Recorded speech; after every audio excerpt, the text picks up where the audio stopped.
Let's look at the last 6 tools. The Mute tool mutes events.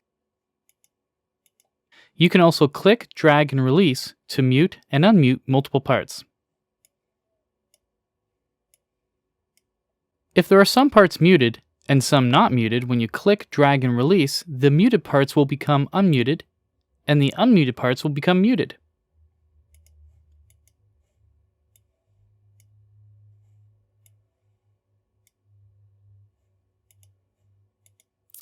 The time warp tool is explained in volume 3 of this video series, but essentially you can warp CUBASE's tempo by holding down Shift in the main editing area and inserting tempo changes.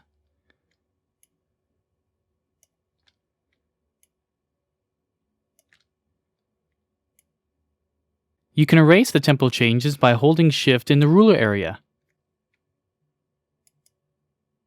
Once you have tempo changes, you can move them around without holding Shift down. The Draw tool is used in combination with the next tool. You can use the Draw tool for different things. For example, if you need to draw in an empty MIDI part on a MIDI track, use the Draw tool.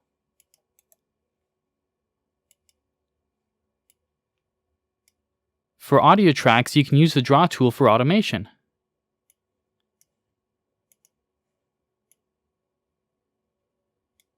Like I said, the next button is used in combination with the Draw tool. I can pick sine waves, lines, parabolas, triangles, or square waves when drawing in automation and other data. Next, we have the Scrub and Play tool. You can scrub the audio file depending on how fast you move the mouse.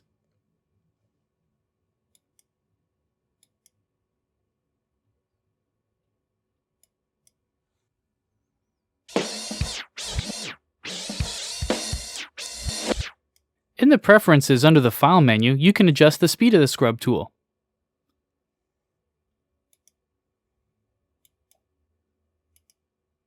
This is found under the VST submenu.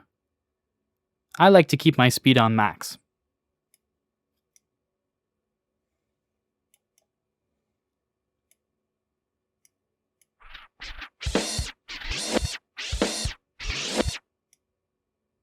You can switch the Scrub tool to the Play tool and play audio events.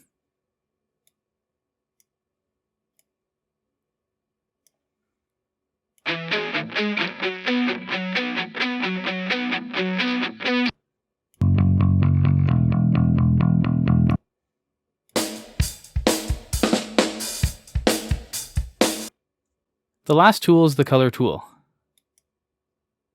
You can pick a color by clicking below the icon and then coloring the part or the event.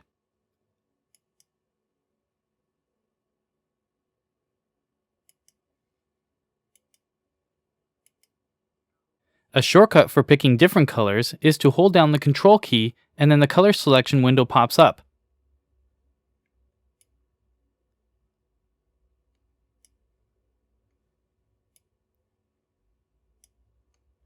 You can also sample colors with the Alt key and then use them on another track.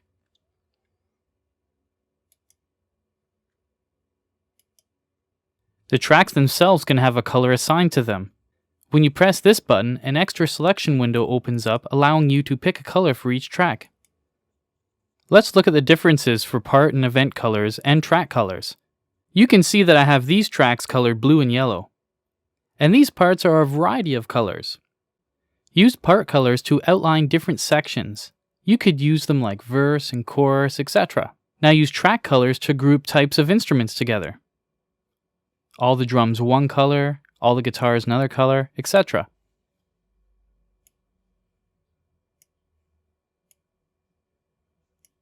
Now look in the mixer. The colors you chose for the tracks are shown. This makes looking at the mixer with a larger project easier. If you turn off the track colors on the project page, the colors won't be shown on the mixer.